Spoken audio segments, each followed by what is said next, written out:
This episode is brought to you by our sponsor, the American Academy of Orthokeratology and Myopia Control, which is currently introducing its new base membership. What is base membership? Well, it's the AAOMC's new free introductory membership type, designed to help educate doctors on myopia control and orthokeratology. Whether you are brand new, an experienced fitter searching for pearls, or someone who's dabbled in the past and ready to step up their game, AAOMC base membership can help, and it's free. So what do you have to lose? Go to orthokacademy.com, click on the practitioner button, and join us. Join the war against the myopia epidemic.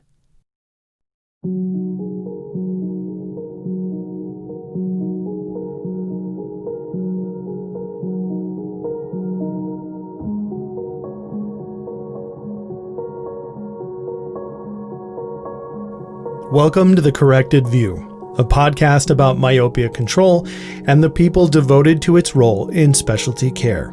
I'm your host, Matthew Herzberg, the Executive Director of the American Academy of Orthokeratology and Myopia Control.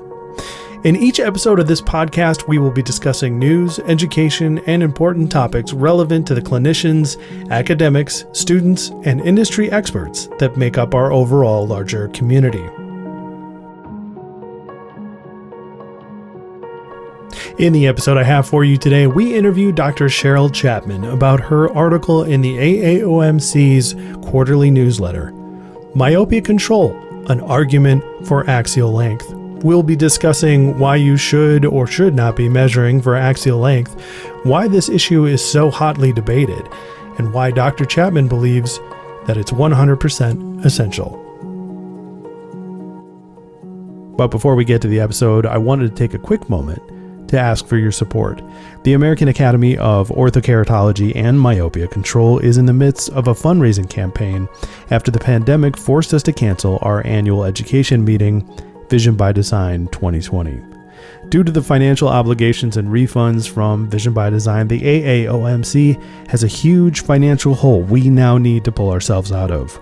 This means that the future of the Academy and VBD is uncertain, and we have no choice but to ask for your support in order to help make sure that the Academy and Vision by Design survives. We have several benefits for donors, including getting a shout out right here on the Corrected View podcast. So go to orthokacademy.com, click on the practitioner button to donate and help preserve the Academy and Vision by Design. And finally, please only give if it in no way brings you harm. We understand that these are difficult times, which makes asking for your support that much more difficult, considering not everyone is able to do so. Thank you, and now on to the episode. All right, I have with me today Dr. Cheryl Chapman, who is a new board member and member of the American Academy of Orthokeratology and Myopia Control. Cheryl, welcome to the podcast. Thank you for having me. And the reason why we have Cheryl on is because she's provided us with an excellent article for our newsletter and our blog, and it's called Myopia Control, an Argument for Axial Length. And so I thought, why not get her to come on the podcast and go into more depth about her inspiration behind the article and her journey that the article talks about as far as seeking out information about an A-scan, an atropine, and axial length, and really dig down deep into what her process was for wanting to write this article. So, Cheryl, let's start with one. Like, I'm a story-oriented guy, so I'm always interested in the history behind things and the story behind people. So, very briefly, tell us a little bit about yourself, and then tell us about how you got into myopia control. Sure. So I practice in Gretna, Nebraska, which is really close to Omaha, middle of the country. And I think Nebraska has a really great reputation for always being a little bit behind the curve. And so I think you'll find that that is true when it comes to orthokeratology. I know a lot of doctors, East Coast and West Coast and down south in the Houston area where I went to school. I know there's a lot of docs who are doing orthokeratology, but it's really not anything that's been very popular here in Nebraska. And as a graduate in 2003, it wasn't something I got a lot of in school either. So I first really had myopia control come onto my radar about 4 years ago. when I bought my OptiMap, and I met a doctor when I was doing my OptiMap training who was talking about myopia control. And at the time, I felt really awkward because I really didn't understand what he was talking about. It wasn't something I was very familiar with at all. And after that, I really kind of made it my mission to find out more about this. And I sent him a text and I said, Kevin, where should I go to learn more about this? And of course, he said, Vision by Design. I was fortunate that it was about a month before the Vision by Design conference was taking place that year. So I was able to sign up, attend the conference, and my eyes were just opened to a whole new world of what, I just didn't learn this stuff in school. And so I've really delved in and wanted to learn a lot more about it. And since then, our myopia control practice is just taking off. I've tried to familiarize myself with all sorts of myopia control options, including the atropine, including the orthokeratology, and including the soft multifocal contact. So that's where we're at today. And before we go into the details about why you were seeking out information on axial length to begin with, which I think was the inspiration behind this article. Yes. So for the uninitiated, let's go over what is axial length and why is it important?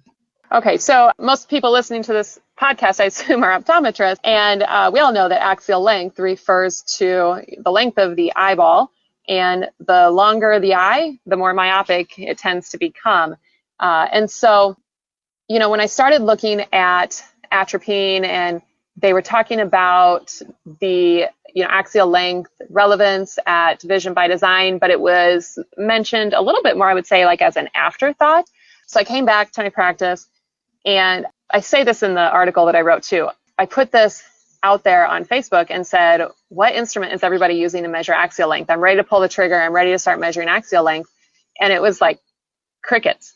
Nobody really had much feedback, and the feedback that I did get was rather negative. Like, that's just not important.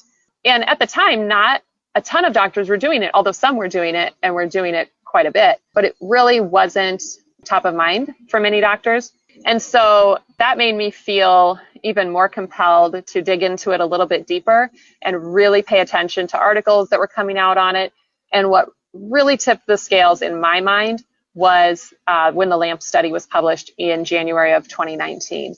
And the LAMP study was a study on atropine that basically told us it's not just refractive error. It disputed the results from the ATOM-2 study. The ATOM-2 study told us that 0.01% atropine was very good at controlling refractive error and to stop the refractive error from increasing. However, we saw also that when the LAMP data came out, that the axial length was still progressing on that 0.01%. And so I thought that that was really interesting because it also corresponded with what I was seeing clinically. I, at this point, had already gotten myself an IOL Master 500 and found that the axial length was still progressing even when the refractive error appeared to be stable. I see. So let me ask you this. Obviously, you're making a case to measure or not to measure axial length. Right. Carrie Herzberg, past president of the AOMC, has been beating this drum. Paul, advocate for it. Lots of people now are talking about this. So yes. Why is this such a heated debate to measure or to not to measure? Well, I think part of it is because until you're sure it has clinical relevance, you don't want to just throw that money out there.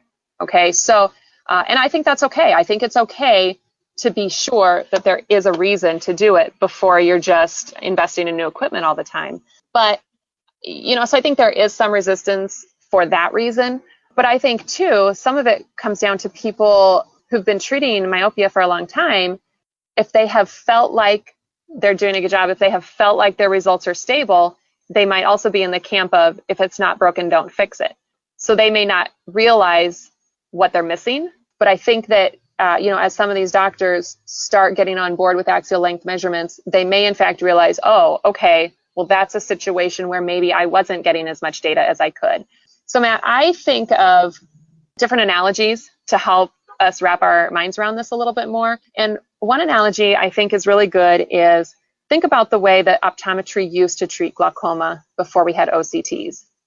We did what we could. We measured IOP, we measured visual field, and that's what you had. You would visualize the optic nerve like, with your slit lamp and your lenses.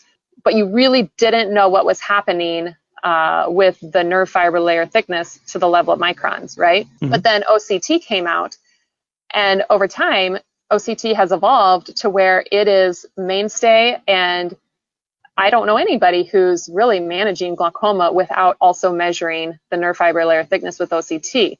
And I would say that Myopia Control is moving in that direction, where we're starting to see a huge uptick in people who are using axial length as one of the parameters that they're watching. And so I think in the future, you're going to see that nobody manages myopia control, or nobody's trying to do myopia control without also getting that axial length data. So that's one point I would like to make on that. I think it is the future. Now, another thing that I have found extremely valuable in my practice is if you read the white papers that came out, the one that Kate Gifford was kind of the main author on, Mm-hmm. she put together just the very first page of that white paper has a little blurb on axial length that is super valuable.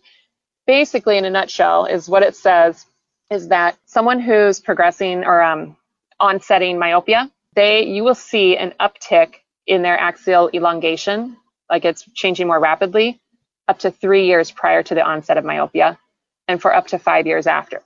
Okay, so what I have started to do in my practice is basically any kids age 5 to 18, we are automatically measuring axial length. It doesn't matter if they're there for a myopia consult. It doesn't matter if they're hyperopic. We're wanting to start gathering that data. And the reason is because if I see they've got a longer eye than they are expected to have for their age, then maybe I want to monitor them a little bit more closely. But I also can start to see trends. And so if I have a 5-year-old who's measuring at, let's say they're measuring at 23 millimeters, and then I see them again a year later and they're measuring at 23.5 millimeters, like that's a big change. That's too fast. And so if I'm seeing these trends, then I'll say, to that parent, well, let's not wait a year. Let's see this kid back in 3 months and remeasure their axial length, or let's see them back in 6 months and remeasure. And the reason that that's valuable is because it makes the process seem more scientific. So when you're trying to talk to parents about it and you're trying to tell them about a concept that seems very, very foreign, you can point to the data and you can say, look, his eye changed from this to this, and it's just not, that's not within the normal range. That's very fast growth. And I think it just makes it easier for the parents to conceptualize what's going on, and it makes them easier to say, yes, I want this treatment that you're recommending for my child. So I think that it can be really valuable in helping to build a practice for even your hyperopic kids. So when building that practice element then, and if having an A scan is essential, and if axial length is an important component of a myopia control practice, then what does the future look like in measuring for axial length? Like, how much of an impact is this going to have overall? Is this is just one more tool in the toolbox, or is this going to become a dominant feature of managing myopia in the future? I think it's a dominant feature. So I put more weight in my axial length measurement than I do in my refraction. It's an objective measurement rather than subjective, and I feel like it is not influenced by factors such as atropine, for example. When a patient starts atropine, we're still not sure exactly how atropine works, but one of the predominant theories is that there are some structural changes that happen within the eye that cause some sort of remodeling of the eye that can cause a shift of the lens iris diaphragm. Well, when that shift happens, it can cause a hyperopic shift in refraction. Well, that throws your refractive data off. But I know that the axial length measurement, if it's done with a proper instrument, is going to be very, very accurate. So again, let's go back to the example of glaucoma. Am I going to make a clinical decision on treatment based on changes in a patient's visual field? I'm much less likely to do that because we know that those fields aren't always repeatable. We know that they're very subjective, but I'm much likely to make a treatment decision based on changes in the nerve fiber layer thickness that are measured, with that OCT scan. I feel the same way about axial length. I think it's super important. I see. So in your opinion, everybody needs to be measuring for axial length then? I mean, I don't want to tell other people what to do, but I think it's, in one sense, I don't. But my friends who know me best will say I do tell them what to do. I tell them, dude, you got to get your axial length. You got to get it. Because I just do feel really strongly that it's really important. In addition, I think the doctors who are going to be seen as the best at what they do are going to be the ones that have those better technologies and are measuring those things. Hey listeners, real quick, I'd like to talk about the AAOMC's new free base membership and how it can help. Base membership is our introductory membership plan that will give you access to the AAOMC's private community of top fitters and experts who are waiting for your questions, input, and expertise. You'll also get access to the AAOMC's brand new educational library of video presentations, which is currently right now being created by our members for our members to help you learn along your journey towards a specialty practice. Also, base members get access to our quarterly newsletters, special events and webinars reserved for members, and when you're ready, you can upgrade your base membership to a standard membership for even more benefits, such as practice listings on our practitioner search, product discounts, fellowship, and special access to AAOMC events like Vision by Design. Best of all, base membership is free. So what do you have to lose? Go to orthokacademy.com, click on the practitioner button, and join us. Join the war against the myopia epidemic. Right. And that's essential for forming a specialty practice and, drawing in those patients that are willing to come long distances to see you and are going to recommend you through, their family and friend networks is that extra level of care. And, like I used to work in Carrie's practice. Yep. And he had a whole room. I remember, when I was a kid, first working reception at the practice, he had this whole room full of different pieces of equipment. Like he was definitely very interested in getting good new pieces of technology in there and making sure they were a part of his exams. And you could see that when it came to a patient who really came into his office, it was like their eyes would light up at like all these different awesome looking machines. And he answers tons of questions and talks about what each of these pieces of equipment is for. The staff is very knowledgeable, and you can just see that resonance with the patient when they say like, okay, this person actually cares about, you're not just interested in getting me in the chair and out of the chair. Like that means a lot to them to know that you are that invested in their, in their health. Oh yeah. Patients do a lot of research on this because it is such a foreign concept, because it is so new. And they're seeing these articles on axial length too. Like these articles are starting to emerge. And I've had patients bring it up. Definitely. And one of the things I definitely enjoyed your article, and one of the things that I liked most about it was that this was something that you were searching for more information on, and you got a lame response, so to speak, or at least a response that wasn't, suitable for what you were looking for. And you decided to go out and do it anyway and figure it out. And I think that's the caliber of, the membership of the AAOMC. So like, what is that been a normal part of your practice, or is that like a new addition of your passion for myopia management, or is it something that has always been in your life? You mean just that grabbing the bull by the horns? Yeah, exactly. Just that, because like it's the same quality I see in Paul and Caroline Kauke and Carrie Herzberg and other optometrists that are, members of the AAOMC, is like they didn't just want to sit around and wait for things to happen. They wanted to do more. They wanted to do better for their patients. They wanted to improve their practice, and they went out looking for that information. I mean, our original founding members of the AAOMC were men and women who decided, the status quo is not good enough, and if they can't, if the information isn't readily available, then they're going to go out and seek it for themselves. So, wow, Matt, thank you for comparing me to some really great people, because I am literally, when I went to VBD the first time, I was just starstruck by these really knowledgeable, wonderful people that I met there, and some of those people that you mentioned. But yeah, I mean, I guess that's kind of my personality, is that I've always been drawn to new and interesting technologies, and I've always been an early adopter for all sorts of things.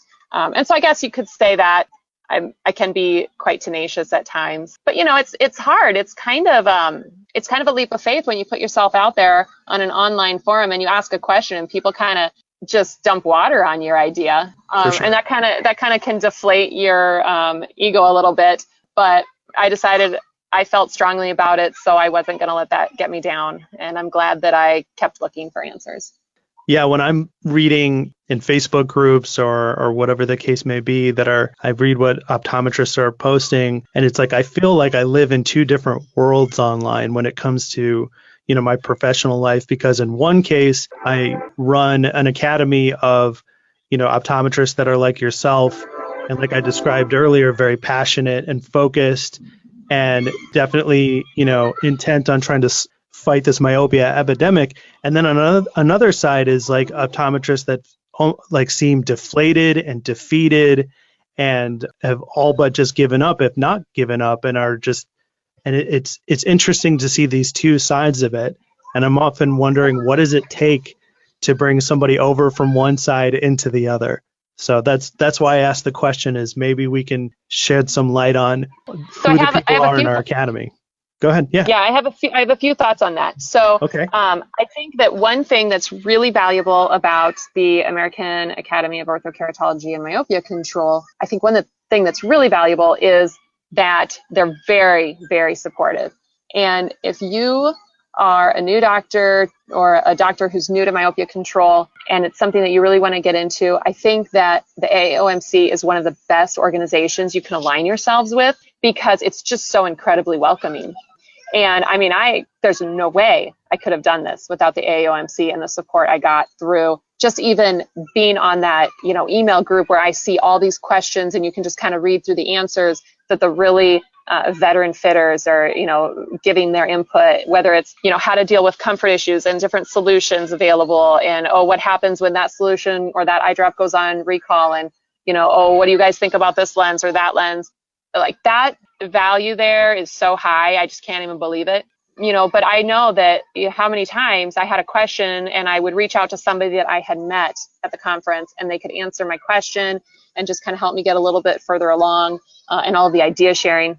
So that's part one. But the second part of this comment that I'd like to make is I think you are going to see a really big shift, because I think the students that are in optometry school right now are learning so much more about myopia control and peripheral defocus theory and orthokeratology and how to fit it, and they're interested in it. They're really hungry for it. And so I think we're going to see a huge uptick in the number of people who are providing myopia control. I get the question, I think, from almost every patient that I talk to about myopia control and orthokeratology specifically is, why aren't more doctors doing this? Why haven't I ever heard of this before? And the answer I usually give them, especially with orthokeratology, is because it's hard. It's not easy, and there's a steep learning curve, and not every doctor is interested in taking the time to do that or has a passion for it. It's hard, and there's a huge financial investment if you don't already have a topographer, if you don't already have an axial length measuring device, and you want to do axial length. Like, it costs a lot of money, and and then the time out of your practice to go and get the CE to learn how to do it correctly if it's not something that you were trained in school. Yeah, definitely. I totally agree. Pre-COVID, of course, whenever I was out at a party or whatever the case may be, or at a bar having a conversation, and just with people who aren't optometrists, and they ask what I do, and I say, well, I represent doctors who, I talk about ortho-K and myopia control, and they look at me like I'm from the future. They're like, What are you talking about? What is this? And then, all of those questions start to come, like you said, like, why haven't I heard of this? And I give them a very similar answer, although not as eloquently as you put it, for sure. But I'm also wondering, with the transition of the new students coming up who are learning more and expecting more out of their practice, I also wonder if COVID is going to have an effect on optometry, where more optometrists are going to be interested in developing a specialty practice because of the effects of the economy, and how that's, obviously going to have a negative effect on people's practices. What do you think? Is that kind of situation going to, or could potentially breed interest in forming a specialty practice and searching out that special something? For sure. Absolutely. For sure. I know this even through conversations I've had with some of my colleagues. Everybody's feeling like it's a great time to reinvent themselves, and they're right. They're absolutely correct. There's no time better than right now. Well, I should do, I'm thinking I should do an episode, have it be a panel where I have yourself and some other new board members on about how can the optometrists of today reinvent themselves and turn their practice into a specialty practice, especially with, the years of experience that different people on that panel would have. That sounds super fun. Awesome. Is there anything else you wanted to add about your article? I'm going to put a link to it in the show notes so that people can check it out. I highly recommend it. Yeah, one point that I did want to make today, there are a lot of different instruments out there that are able to measure axial length. And for doctors who are looking and want to add this into their practice, I think it's really important to understand the difference between measuring axial length with an optical biometer versus an ultrasound biometer. So for example, if you have like an IOL master or a lens star, they're going to have a higher price tag, but you're going to be able to take many, many readings very quickly, very repeatably.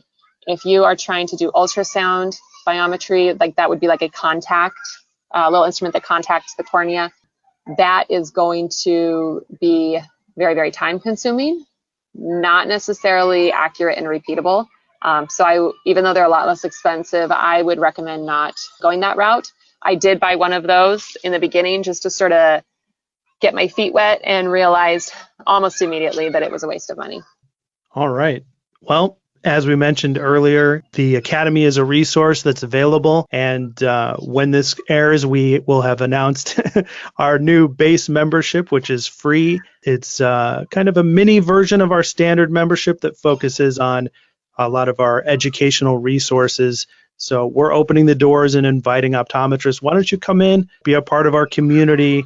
We're going to have videos made by our members, video presentations made by our members for our members to help people learn. So come check us out. Our website is orthokacademy.com. We also have a Facebook group. And if you'd like to get in touch with us, we can be found at thecorrectedview@gmail.com. And Cheryl, if anybody is interested in connecting with you, where can you be found on the internet? So the best way for people to reach me would just be my email, and it's drcherylchapman@gmail.com. Excellent. Well, this has been a great conversation. Thank you for coming on, Cheryl. And like I said, I'm going to have you back for at least one more episode because I really enjoyed talking with you. And I'll put all the details to the article in the show notes for this episode. Thank you. I appreciate it, Matt. All right. Thank you.